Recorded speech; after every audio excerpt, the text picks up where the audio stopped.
Stop trying to be faster. Stop trying to be stronger. The players who dominate one-on-ones aren't the quickest on the pitch. They're the ones who control time itself. And by the end of this video, you're going to learn how to do the same. Because winning a 1v1 has nothing to do with what your opponent can do. It has everything to do with what you make them think you're going to do.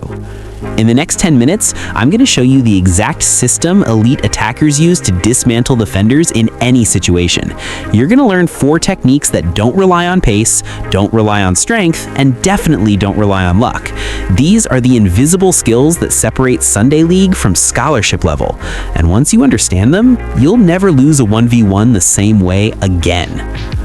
Let's start with something that sounds simple, but will completely rewire how you approach a defender.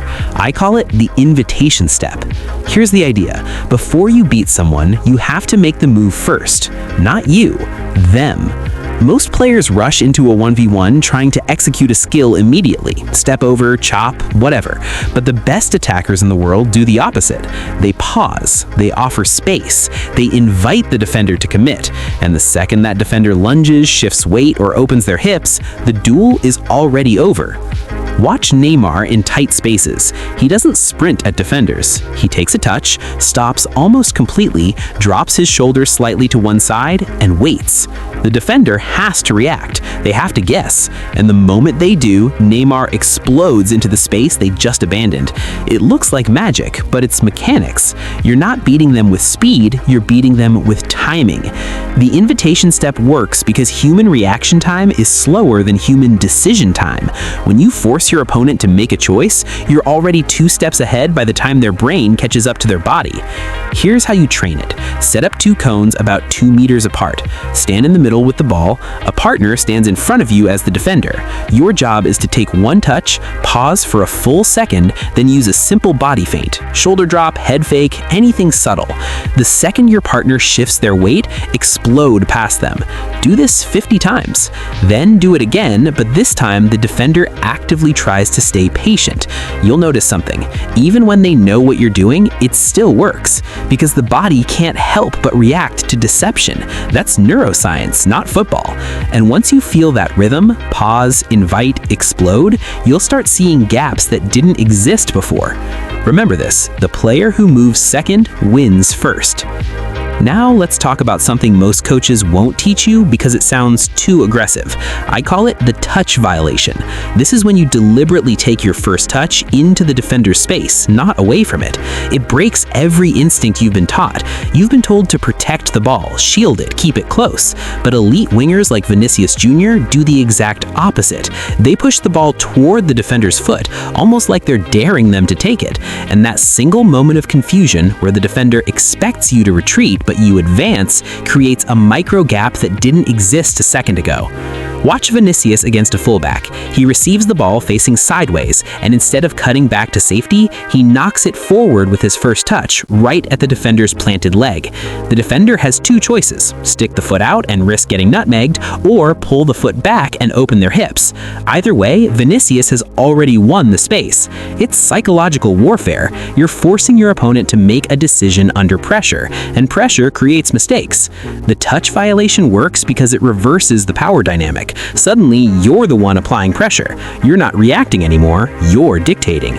Here's the drill. Work with a partner or a wall, stand 5 meters away. Pass the ball to yourself off the wall or have your partner play it to you. The moment it comes back, take your first touch directly toward the imaginary defender. Not to the side, not backward, forward. Then, based on where you imagine their weight shifting, take your second touch into space and accelerate. Do this 100 times until the movement becomes automatic.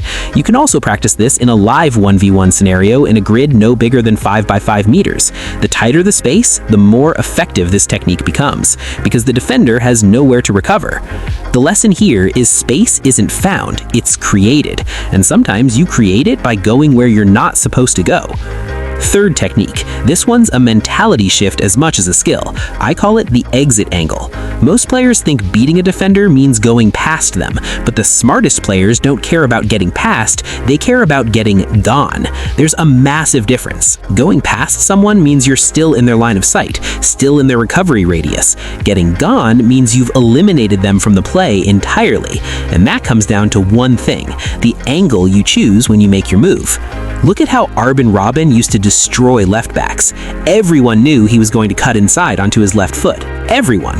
But it didn't matter, because Robben didn't just cut inside, he cut inside at an angle that took him away from the defender's recovery path. He didn't move laterally, he moved diagonally, deeper into the space where the fullback couldn't follow without abandoning their defensive line. That's an exit angle. It's not about the trick, it's about the geometry of where you go after the trick. The exit angle works because football is played in lanes, not just in open space. When you beat a defender but stay in the same lane, they can still recover, still press you from behind, still affect the play. But when you change lanes while you change direction, you've put a wall between you and them. They have to choose: chase you and leave a gap, or hold position and let you go. Either way, you win. Train this with a simple cone setup.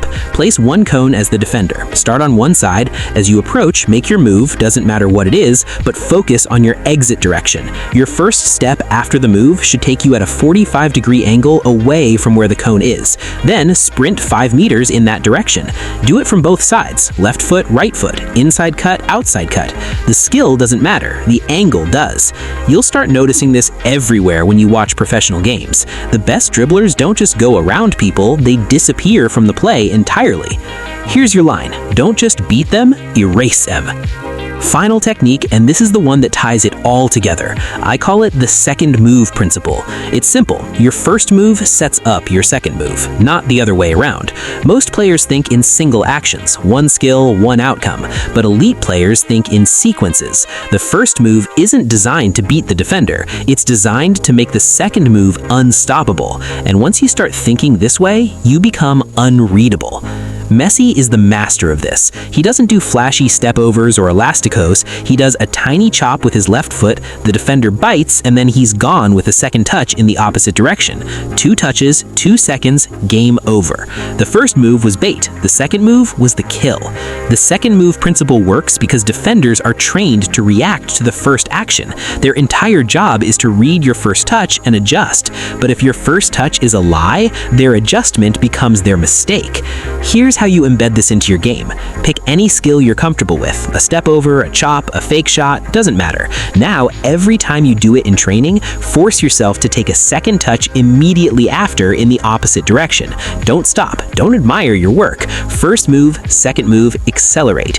Do this in every drill, every small-sided game, every 1v1. You're building a chain reaction in your muscle memory. Eventually, you won't even think about it. Your body will know. First move is the setup, second move is the finish. You can also do this in a live setting with a partner. Play 1v1 in a 10 by 10 meter box, but here's the rule: you're not allowed to score unless you've made at least 2 moves. One touch doesn't count. You have to string actions together. It forces you to think in sequences, not in moments. And that's the difference between someone who can do a skill and someone who can actually use it under pressure. Lock this in. 1 move shows your hand, 2 moves wins the game. So here's the truth they don't tell you in those highlight reels. Winning 1v1s isn't about having 10 different tricks in your bag. It's about understanding one principle: control the decision, control the defender. Every technique I just gave you is built on the same foundation. You dictate the terms of the duel. You decide when it starts, where it happens, and how it ends. The invitation step controls timing, the touch violation controls space, the exit angle controls geometry, and the second move controls perception.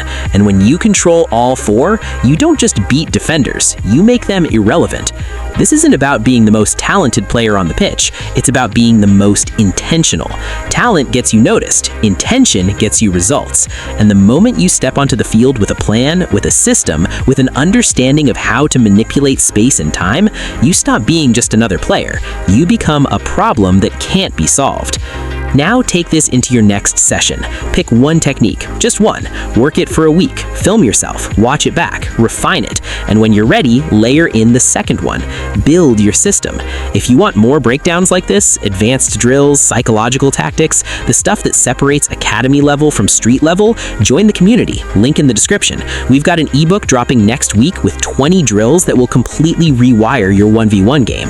But more than that, I want to hear from you. Drop a comment. Tell me which technique you're working on first. Let's build this together, because football isn't just a game, it's a language, and you're about to become fluent. Now go win your 1v1.